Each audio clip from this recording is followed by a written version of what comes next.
Kunle Akinwale first saw the man outside the gala, a barefoot figure in rags, standing in the rain like he had been waiting for him.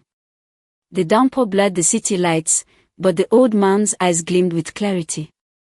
"You," the man rasped, pointing a wrinkled finger, "will soon drink water from the same well as the forgotten." Kunle smirked. "Are you high? Move, I beg." He stepped into the grand hall of the Eco Hotel Charity Ball, the scent of wealth thick in the air. Inside, Lagos elite sipped champagne under chandeliers while donating money they'd never miss. Kunle thrived here. He was 32, rich, arrogant, and unapologetic. The heir to Akinwale construction empire, he saw life as a game he'd already won.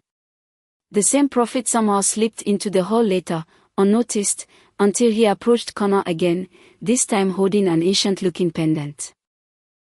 "Until you learn to love without your riches," he said, pressing it into Kunle's palm, "the world will no longer know your name." Laughter erupted from the crowd. Kunle mocked him openly. "Boba, I beg leave story. Who invited Nollywood?" The music rose. The prophet vanished. Kunle tossed the pendant onto a table and forgot it. Until the world forgot him first.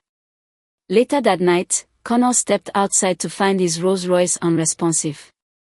No fingerprint access. He waved to Ibrahim, his driver. Ibrahim frowned. "Sorry, sir. Do I know you?" Kunle's heart thumped. "I'm Kunle Akinwale. Your boss." "No, sir. I've never seen you before." Confused, Kunle pulled out his phone, blank screen. No contacts, no bank apps. Just a single notification, walk in their shoes. Love without labels. Shaken, he rushed to his Banana Island mansion. The security gate wouldn't open. "Oga, you get appointment?" the guard asked. "It's my house." The guard radioed inside. "No Kunle Akinwale dey live here, sir." Kunle's voice cracked. "Call my father. Chief Akinwale passed through an hour ago. Alone." He tried calling from a stranger's phone. The number didn't exist. No one remembered him. He wandered the city all night, soaked and disoriented. People he knew turned blank eyes toward him. His name, once currency, meant nothing. By dawn, his designer suit clung to him like a curse. In his trouser pocket, he found one thing. A folded paper with an address scribbled in smudged ink, Yaba. With no better option, he followed it. The address led to a faded compound tucked between noisy bookers and tire shops. Inside, a cramped flat buzzed with the chaos of shared living, for young men, bunk beds, and the aroma of burnt indomie. "You be caller from Ibadan?" one asked. "Come in. We dey wait since." Kunle opened his mouth, but nothing believable came out. He nodded slowly. "Yes. Caller."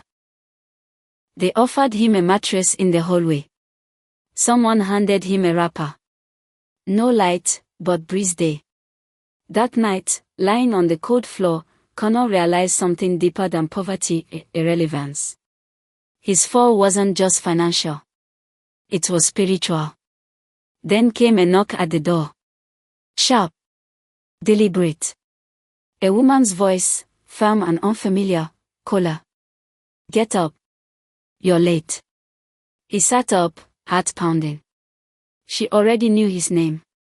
But he didn't know hers. Yet. "Caller. Get up. You're late." The voice was sharp, female, and impatient. Kunle sat up, groggy, still disoriented from the nightmare he couldn't wake from. His back ached from the hard floor. The hallway stank of wet socks and burnt oil. He peeled the wrapper off and stumbled to the door. Standing there was a young woman in a white coat, holding a clipboard and eyeing him like she could already tell he'd be a problem. "Ngozi," she said flatly. "You're the new errand boy, right? We're late. Grab your things." He blinked. "Sorry, Errand boy. Yes, that's what I said, she replied, turning before he could respond. Don't worry, I don't expect much. Just don't faint in the sun. Too stunned to argue, Kunle followed her into the steaming streets of Yaba. She walked like someone with purpose, every stride cutting through the chaos like a blade. He jogged behind, dodging kicking-peps and loud bus conductors, feeling more out of place than ever. They arrived at a dusty construction site where dozens of laborers stood in line under a faded tarp. Ngozi unpacked a first aid kit and began tending to wounds, blistered palms, split knuckles, heat rashes. Her hands moved quickly but gently, her brows furrowed with focus. She asked questions, scribbled notes, cleaned cuts, and occasionally scolded someone for not drinking enough water. Kunle was given tasks: hold the record book, fetch gauze, pour water, write names. He fumbled. Misspelled names. Dropped supplies. Knocked over a crate of bandages. Ngozi sighed. You've never worked a day in your life, have you? He opened his mouth to lie but stopped. Not like this.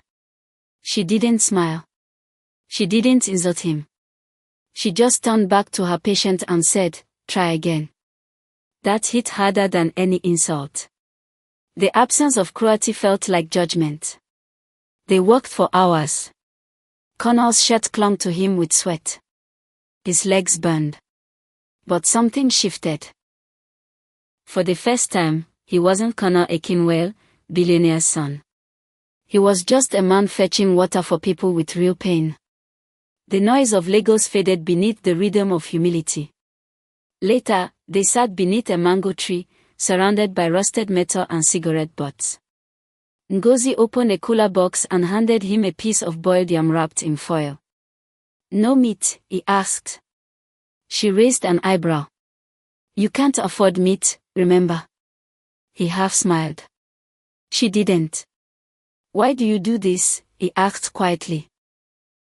Because no one did it for my father when he fell off scaffolding and died, she said without looking at him. So now I do it for every man who still has breath. Silence followed. Not the awkward kind. The heavy, sacred kind. As the sun dipped low, casting long shadows across the tired faces of workers, Kunle felt something foreign swell in his chest. Gratitude. Shame. He wasn't sure. But it wasn't nothing. That night, back at the flat, he looked again at the folded paper with the message. Love without labels. Maybe that was the lesson. Then his phone buzzed. It shouldn't have. It had been blank for 2 days. One new message: she is your mirror. But can you face her truth? Kunle stared at the message glowing on his phone: she is your mirror. But can you face her truth? The screen blinked once, then went black. He held it like it might bite. Was it the prophet again? Or the curse speaking through whatever this was? He wasn't sure anymore. Everything about his life had turned to smoke. Except her. Ngozi. She was a puzzle, young, but old in the eyes. Brutally honest. Impossible to impress. She didn't know who he really was, yet somehow, she looked straight through him. Not at his past. Not at his face. But at the weight he carried. The next morning, Kunle arrived early at the site, shocking even himself. The same workers greeted him with tired grins. Someone slapped his back and called him small doctor. He almost smiled. Ngozi was already there, sleeves rolled up, hair tied back. The sun hadn't yet burned off the morning haze, and her breath hung in the air like resolve. You're early, she said without looking at him. You're surprised? No. Just suspicious. All day they worked side by side. Kunle carried supplies, translated pidgin for foreign volunteers, and wrote names carefully this time. He even made a few of the workers laugh. He was learning. Not just tasks, but people. He saw them now. Really saw them. At midday, Ngozi handed him a cold sachet of water. Their fingers brushed. It was nothing. But it lingered. "Where did you grow up?" she asked suddenly. He hesitated. "Different places. My father moved a lot." She nodded, sensing a war. "Mine never left Mushin. He never needed the world to see him. Just his daughter." There it was again, that anchor in her words. She didn't need pity or poetry. She needed truth. Kunle swallowed guilt. If she knew who he really was, she'd hate him. Wouldn't she? That evening, as they packed up the station, a fight broke out at the far end of the site. Two men arguing over unpaid wages. One shoved the other. A brick flew.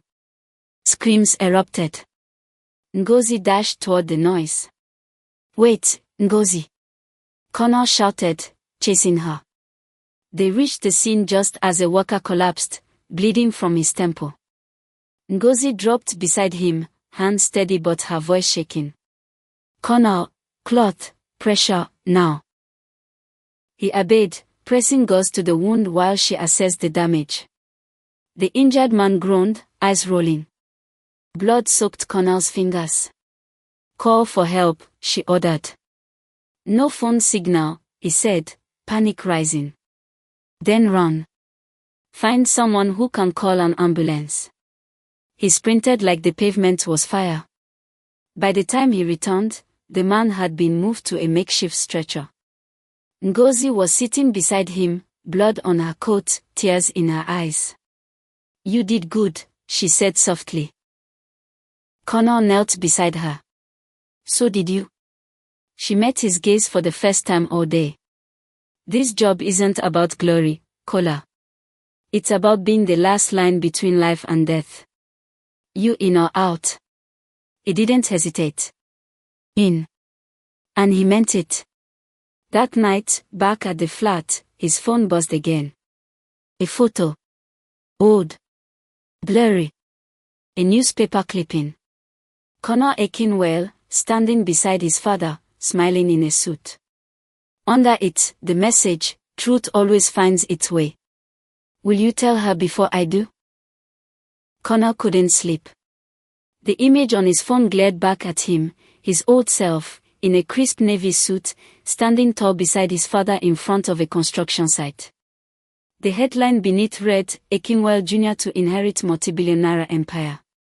He remembered the day. Arrogance in his blood.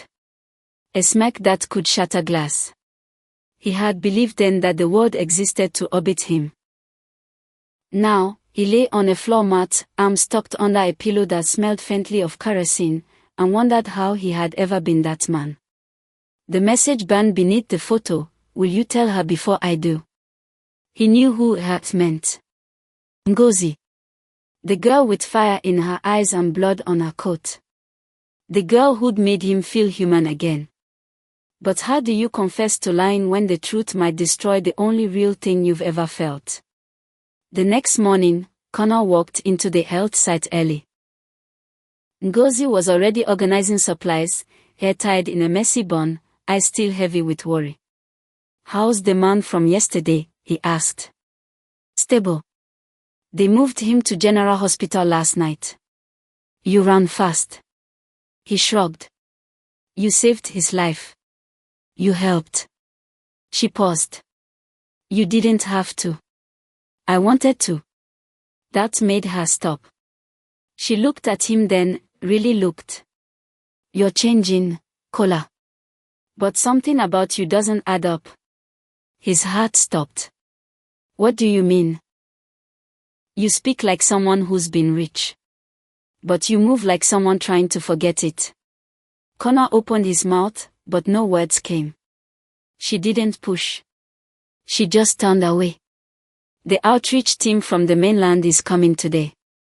Big people. We need to make a good impression."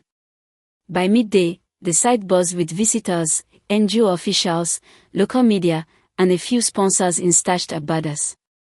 Kunle helped set up tables, arrange medical supplies, even sweep under the canopy.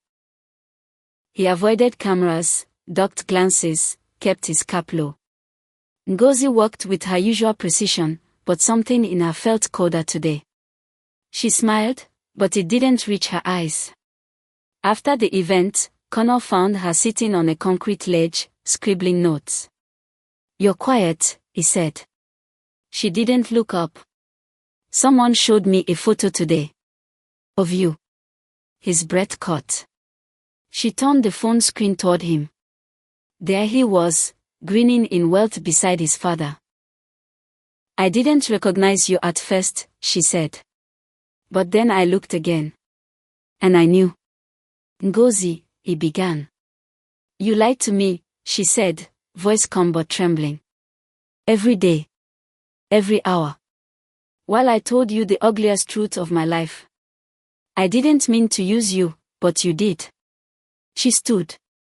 "I let myself believe in you, Connor, whatever your name is. I thought maybe, just maybe, you were one of us. I wanted to be," he whispered. Her eyes gleamed, but no tears fell. "You never were. You just visited. And now your time's up." She walked away, back straight, step certain. Connor stood there, broken in a way money could never fix. His phone buzzed one last time that night. Love without labels. Prove it. Without her, you're still no one. Connor didn't eat. Didn't sleep. The mattress on the hallway floor had never felt colder. Ngozi's words echoed like thunder in his chest. "You never were one of us. You just visited. And now your time's up." But it wasn't her anger that haunted him, it was her eyes. How they had looked at him like he mattered. And how, in an instant, they had gone empty. He had to fix it. Not for the sake of saving face. But because something in him had changed, and losing her felt like losing the last piece of the man he was becoming. The next morning, the site buzzed with a strange energy. A press team had arrived to film the health program. Ngozi moved like a ghost among them, silent, focused, unreadable. Connor walked into the crowd, face bare, cap off. His shirt was stained. His hands rough from days of real work. He stepped onto the makeshift stage they'd set up for interviews. Someone from the NGO tried to wave him off. "Sorry, this is for lead volunteers, I need 2 minutes," he said. "Let them film. I want this on record." The camera turned to him. Workers gathered, murmuring. Ngozi looked up from the first aid station. Her eyes narrowed. Connor cleared his throat, voice dry. "My name is Kunle Akinwale. Son of Chief Kunle Akinwale, CEO of Akinwale Construction. Yes, the same company funding this outreach." The air tensed. All eyes were on him. Ngozi froze mid-motion. "I lied about who I was. I lived among you pretending to be someone I wasn't, because I was cursed. Not by magic. But by pride. Arrogance. I didn't know who I was until I met people who had every reason to quit, but didn't." He turned toward Ngozi. Especially her. She stared back, motionless.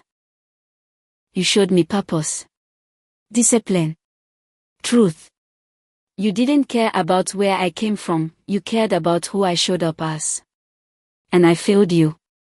But I want to earn your respect, not with money, but with this." He stepped down from the stage and handed the NGO rep a folded document. "My father expects me to take over the company.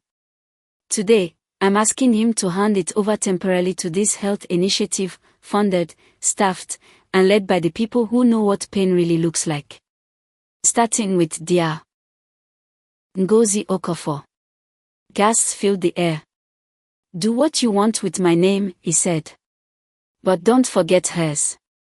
He walked away, chest pounding, unsure if he'd just saved himself, or burned everything to ash. Later, in the quiet of dusk, Ngozi found him behind the building, sitting on a pile of bricks. "You embarrassed me," she said softly. "I know. You exposed your family. I had to. Silence stretched between them. Then she sat beside him. You didn't have to give all that up, she said. I did. Because I wanted to stop pretending. To become someone who deserves to be seen. Especially by you. She didn't smile. But she didn't walk away either. Her fingers brushed his. You're still annoying, she whispered. He chuckled, eyes damp. I'll take that. Above them, the clouds parted slightly. A single star peeked through. His phone buzzed in his pocket. One message. The fire remains. Now build with it. Weeks passed. The outreach program became something bigger than anyone expected. With Kunle's support and Ngozi's leadership, the site expanded, more workers, better supplies, actual medical personnel. It was no longer just a health station. It was a lifeline. Kunle didn't take his name off the paperwork. But he refused to be in the spotlight. He carried boxes, filled forms, fetched chairs. When people thanked him, he'd say, talk to Dr. Ngozi. His father, Chief Akinwale, eventually found out.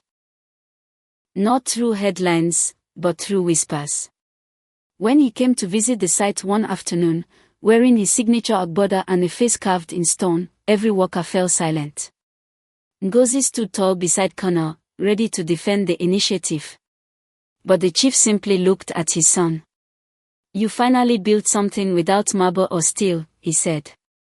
This. I respect. Kunle didn't respond. He didn't need to. He'd already spoken where it counted. One Saturday, the workers threw a small appreciation party, paper banners, jollof rice in coolers, plastic chairs under a tree.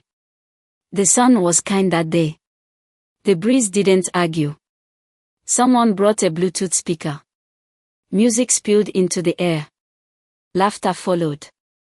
Kunle wore a faded polo and sandals, dancing awkwardly while children from the site pulled at his sleeves and called him Uncle Kola.